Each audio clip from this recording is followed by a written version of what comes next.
The U.S. Supreme Court recently issued two copyright-related decisions on the same day. That's rare. One of our lawyers even called it Copyright Day. We have a panel representing Jones Day's Women in IP initiative here to talk about what these decisions mean for copyright holders and applicants and litigants. Maybe changes in strategy are in order. I'm Dave Dalton. You're listening to Jones Day Talks, Women in IP. The U.S. Supreme Court tackled questions relating to copyright applications versus copyright registrations in Fourth Estate Public Benefit Corporation v. WallStreet.com. In a separate case, Rimini Street v. Oracle, the court ruled on how costs are measured in copyright litigation. We'll talk about both these decisions with our panel. Jessica Bradley has more than 10 years of experience litigating trademark, trade dress, false advertising, unfair competition, dilution, and copyright cases. She also counsels clients on trademark clearance, prosecution, and enforcement, including representing clients before the Trademark Trial and Appeal Board. Anna Ramier works with clients to design and implement worldwide trademark protection programs, strengthen their IP portfolios, and resolve domestic and international trademark disputes. Meredith Wilkes co-leads the firm's Global Trademarks, Unfair Competition, and Copyrights Group. She is a lead trial lawyer that has focused on high-stakes trademark, trade dress, trade secret, false advertising, and design patent litigation for global brands in federal and state courts throughout the U.S. for more than 20 years. Meredith, Anna, Jessica, thanks for being here today. Thanks for having us, Dave. Meredith, let's go to you first. I don't know who might keep track of these things, and I know that these cases don't always fall into neat categories or boxes, but it seems like the Supreme Court recently has heard more intellectual property-related cases than it historically has. Is that correct? Or am I imagining it? Because I've been accused of imagining things. So, but have you noticed, is the docket a little more crowded with IP matters than it has been historically? No, I don't think you're imagining things at all, Dave. I think that's exactly right. If we look back, even just over the last 5 years or so, I think we're seeing an uptick in IP cases in front of the Supreme Court. I'm thinking about maybe a trend starting around 2014, 2015 with the Lexmark and the Palm Wonderful decisions. B&B Hargis recently, Hannah Financial, Mattel versus Tom, and even in the last couple of years, we had Patent Day in the United States Supreme Court with Oil States and the SAS Institute, being argued, right? That's right. Same day. Love it. That's right. And this week we had Copyright Day in the Supreme Court with two copyright decisions being handed down in the same day, which I don't think's happened in about 100 years. So I don't think you're imagining anything at all. I think we're seeing some more and more IP cases in front of the Supreme Court. Now, why is that? Is it just, I don't like the word coincidence, but is there just a backlog of these types of cases that the court's finally thinking we got to start hearing these things? Or is it because the changing nature of commerce in the 21st century, a lot of business and therefore legal matters are IP related, and we're just seeing the manifestation of that at the high court? What do you think? Well, I have two answers to that question. The IP law nerd in me says these IP cases are so cool that they're getting the court's attention, and that's why the court wants to weigh in on it.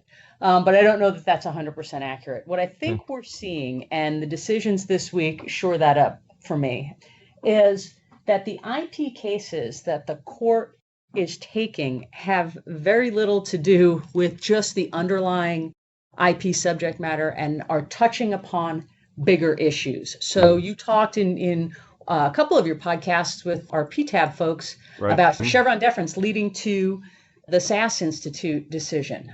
Here, I think we're seeing trends on statutory construction. So I think it's bigger picture issues that are hitting IP cases. Okay, you mentioned statutory construction, and I think I know where you're going with this because of the two cases we're going to talk about today. But define for us briefly, if you could, what is statutory construction? Sure. It's the court's interpretation of what the words mean in the statute. And both of the cases that we're going to talk about today touch upon different philosophies or different ways to interpret the words as they appear on the page. Gotcha. Okay. All right, let's talk about the first of those two cases. We'll go to Anna first. Fourth Estate Public Benefit Corporation v. WallStreet.com. This is about the copyright applications and registrations process, correct? Just give us some background. Tell us how this case evolved. That's right, Dave. In Fourth Estate, you had a news organization that had licensed its articles to websites. And when one of those licensees continued to use the articles after the license was canceled, Fourth Estate sued for copyright infringement. By the time when it filed that suit, Fourth Estate had only filed copyright applications to register the articles. It didn't have any registrations yet. So when the district court looked at that, it dismissed the case under Section 411A of the Copyright Act, finding that you really have to have a copyright registration in order to sue for infringement. So after the 11th Circuit agreed, the case was taken by the Supreme Court, and we now have a decision delivered by Justice Ginsburg, and it was unanimous. The Supreme Court holding that a copyright claimant does have to wait until the Copyright Office registers the copyright before it institutes an infringement suit. Okay. And here what the court found was that given the way the word registration is used in the rest of the section, as well as in other parts of the Copyright Act, that the real meaning had to be that the registration had issued, not that you had just applied for a copyright registration. And that Congress didn't mean to give multiple meanings to the word registration throughout the Act, so that it was really the only reading that made sense in the context of the statute. Okay, in the context of the statute. Well, let's turn this to Jessica for a second. What did somebody do wrong here, I guess? What is the court trying to prevent or discourage moving forward with this decision? It wasn't any particularly that anyone did anything wrong. It was more so that courts across the country essentially had split over what this provision in Section 411A, that registration has been made, what that actually meant in terms of filing an application, or did you need a registration? Some courts said that it was fine if you filed an application with the required deposit and fee and you could move forward. And other courts said, no, you had to have the actual registration, or your registration had to have been refused. So copyright owners across the country essentially were left with an open question as to when and how can I actually start my action for copyright infringement? And the answer depended on where in the country you were. So the Supreme Court was essentially just resolving that split among the courts. So the interpretation was consistent across the board. Okay, now let's stay with Jessica. These things can take time sometimes. You apply for copyright in terms of the period from when the application is made to when you might be approved for registration, if I'm using the right terminology. How does an applicant protect himself or herself in the meantime, if just applying doesn't protect you in this case? So, that was really what a lot of the amicus briefs that were submitted centered on. And that's really was a central question. It was almost like a practical issue versus, what does the statute actually mean? What was Congress's intention?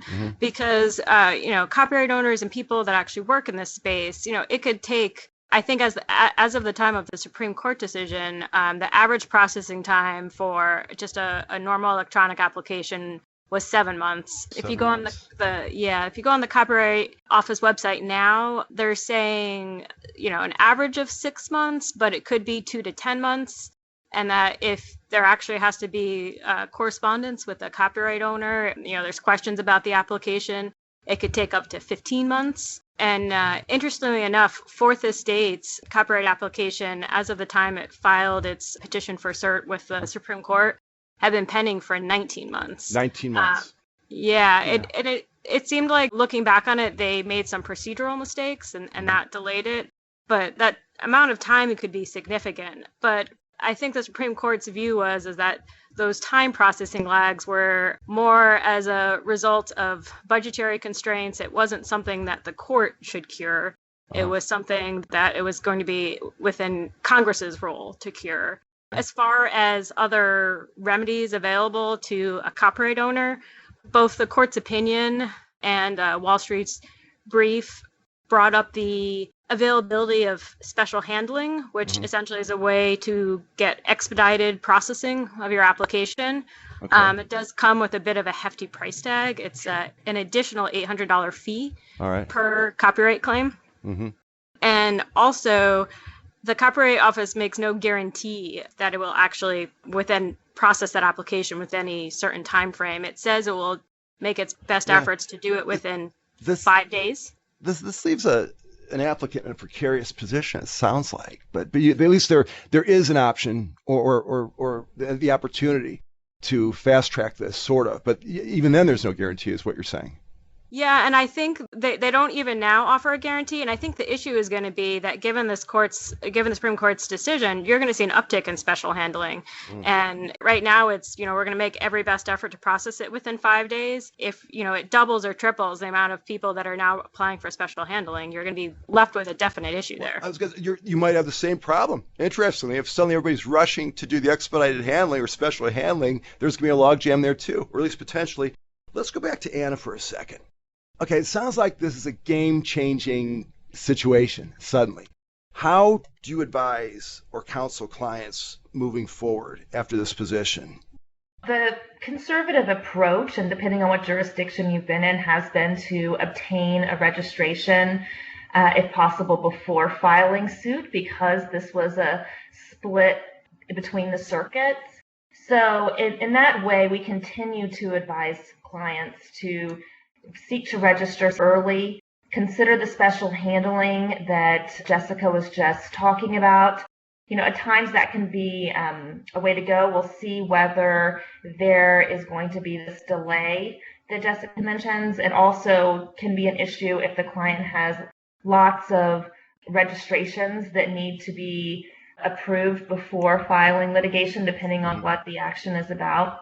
Another thing the court mentioned too was this idea of pre-registration that's available. It's only in specific limited circumstances, but that is also something to consider if that criteria is met by the copyright claimant. It's called pre-registration? That's right, and it only involves really specific circumstances, and that's when you have a situation like a movie that's about to be released. It's unpublished at the moment, but it's being prepared for commercial distribution, or musical work, or video game, a specific class of types of copyrights. And the concern there is types of works that there has been a history of pre-release infringement, and that was specifically provided for in a statute. Gotcha. All right, let's go over to the other case. Rimini Street v. Oracle. Meredith, this was about how costs are measured in copyright litigation. Tell us what happened here. Well, that's right, Dave. There's no question here about copyright ownership or the validity of the registrations. Here, the question before the court is, what happens when you win? Yeah. What to the victor must go the spoils, right? Sure. What are the spoils? Section 505 of the copyright statute allows recovery for, quote, full costs and attorney's fees, and that's within the court's discretion. And in this case, Oracle had recovered in excess of $35 million in damages for copyright infringement, in excess of $14 million in damages for other state claims that it had prevailed upon. And then it also recovered $28 million, $28.5 million in attorney's fees, as well as $4.95 million in costs that on appeal got reduced down to $3.4 million. But in addition, they also recovered... That wasn't all? Wow. No, but wait, there's more. It's agonizing. Oh. The $12.8 million for litigation expenses, and that was found to include expert witness fees and e-discovery fees and jury consulting fees. And so the question before the court was, whether the $12.8 million in these other litigation expenses were recoverable costs under the copyright statute. In terms of recovering fees of litigation, is copyright law, is it different than in other areas of the law, Meredith? Is this special somehow in terms of what you can ask for reimbursement of? I think the court points out in the opinion that there are probably hundreds of statutory provisions that permit the recovery of costs or fees under different, very specific circumstances. But one thing that litigants are used to is this idea called the American rule, that ordinarily you don't get fees or costs unless there's a statutory provision that allows for it and that allows very specifically for it. And costs in this case have been specifically defined by other areas of the United States Code. And there are typically a handful of well-recognized costs that are available to a prevailing party. But the idea of this 12.8 million for other litigation expenses was a newly advanced theory in this case, and not one that was typically recoverable under the other parts of the code that speak to what costs are, what recoverable costs are in a litigation. Okay, now it sounds like this has been reasonably well defined. Let's go to Anna. On what basis might have lower courts awarded costs that didn't fall under the established, I guess there are 6 categories in the general federal cost statute? What would make a lower court say, well, maybe it doesn't fit in one of those categories, but we're going to award that anyway? Why would they think that? They would think it if the statutes actually specifically provided for those other costs. So even within the Copyright Act, they do provide for the additional cost of attorney's fees. So the court really focused on that and reasoned that Congress could have specifically identified litigation expenses outside of those 6 categories if it meant to expand the scope of the cost statute. And that's what it did in specifying that attorney's fees are recoverable under the Copyright Act.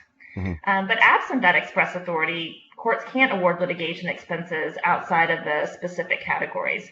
And like Meredith mentioned, you were talking about these types of additional costs that are so significant here, over $12 million, and things like expert witnesses and e-discovery. It's really significant costs and important to understand whether those are included in what's recoverable. We hear about that they're entitled to full cost. So over to Jessica, does this come down to how the word full is interpreted then? I'd say it really more so came down to how costs are interpreted, because the court, with regards to the word full, the court held that full was just a term of quantity. It was an adjective that modified and didn't change the meaning of the word costs.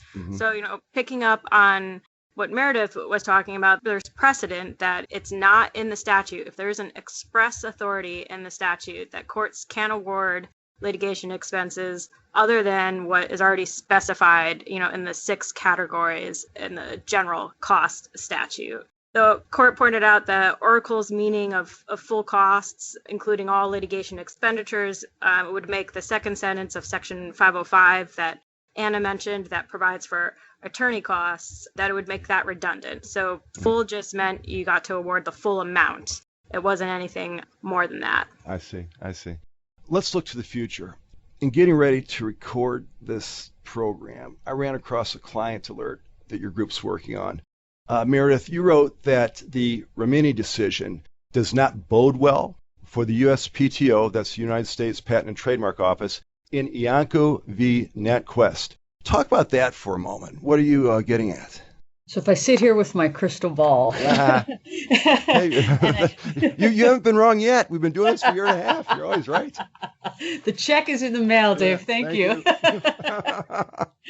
If I look into my crystal ball and I'm sitting here with this Fourth Estate opinion and this Rimini Street opinion, authored by 2 Supreme Court justices who are on opposite ends of the ideological spectrum, coming to the same conclusion that we engage in strict statutory interpretation here. Words mean what they say, and we are not going to start awarding costs or fees unless there's a statute that specifically says that that particular type of monetary recovery is allowed. I think about that and I look at this NatQuest Iancu case, and what's involved there is essentially a question of whether the phrase all expenses means attorney's fees. I see. There's a circuit split right now, and the United States Supreme Court has granted cert here in this NatQuest case to resolve a circuit split between the Fourth Circuit and the Federal Circuit on this issue, involving essentially analogous provisions under the Patent Act and the Trademark Act that say that an unhappy applicant has 2 options to appeal a decision of an examiner. They can either go into the district court where they'll be able to introduce new evidence, or they can go straight up to the Federal Circuit. But if they go into the district court, there's a statutory provision that says that regardless of the outcome, they have to pay all expenses as a result of the proceeding. Okay. And for 100 years, that just meant typical costs and expenses that we think about. It didn't mean attorney's fees. Right. But over the last several years, the USPTO has been trying to recover attorney's fees under that provision. And so now that is the issue that the court is going to be deciding. Does all expenses mean attorney's fees? And in our view, if we read these 2 opinions and the Federal Circuit's decision and factor in the American rule, the answer to that should be no. No. Okay. Did you say the USPTO is trying to recover fees? Yes. That's what, okay. Yeah. Okay. Okay. Is that typical? I mean, part of the federal government tries to recover its attorney's fees from someone bringing a case? Does that happen?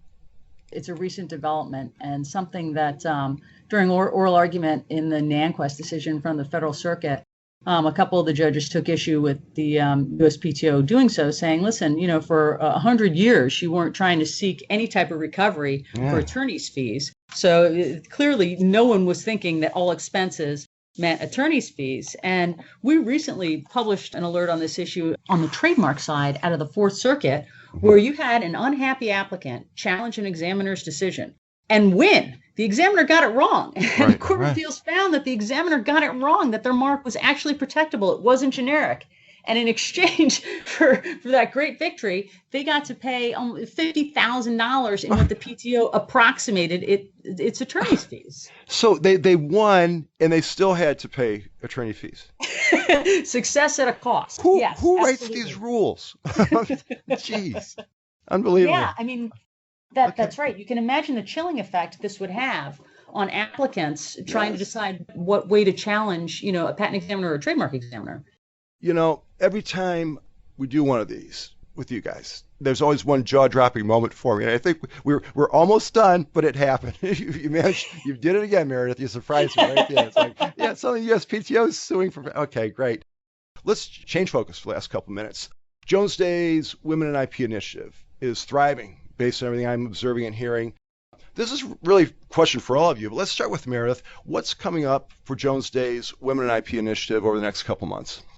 Always so excited to hear such great feedback and always really excited to talk about what's happening for women in IP. Dave, if you will have us, we would be delighted to come back and do a few more podcasts with you. Yes. We kicked off the year with our Section 101 discussion, and that's going to continue to unwind through the Patent Office and through the courts. So having a follow-on discussion now that part 2 of Susan and Dr. Patricia's article has come out, I think would be a great add. As you and I have talked about, we've got a scandalous trademark decision that will be coming out at some point in 2019. So our Women in IP would be delighted to talk about the Supreme Court's ruling on that case. You had me at scandalous. Will you give me an exclusive? Absolutely. Yeah, sure you will. Law 360 will have it before I even know about it. All right, fine. I also understand that the speaker series that you put on remains very popular. It is, and we're really, really excited about the program lineup that we have for 2019. I'll let Anna and Jess talk about that in a little bit more detail. Sure. So our first upcoming part of the speaker series is our brand update in the end of March in Atlanta. Okay. We then have our annual View from the Top, which is a leadership program. This year it's going to be in New York, and that's in June. And then we also have in October in our Los Angeles office an update on trade secrets law. So what happens? You bring in outside speakers, or they're Jones Day lawyers talking, or a combination, or what do people hear? That's right. We have a combination. For our update on trademark law, we have a number of speakers slated that are in-house counsel, and that's going to be combined with our very own Meredith Wilkes and Carrie Kudrowski. And then the same for the other programs. We have both Jones Day speakers as well as folks from the outside legal community, judges, and in-house counsel. Terrific. Well, I get good feedback all the time. You're doing terrific work there, and I think this one of Jones Day has a lot of initiatives similar to this throughout the firm, but I never have heard anything but glowing reviews for the programs you guys put on. So nice work and keep it up. We're looking forward to hearing how everything goes. Meredith, Anna, Jessica, thanks for being here today.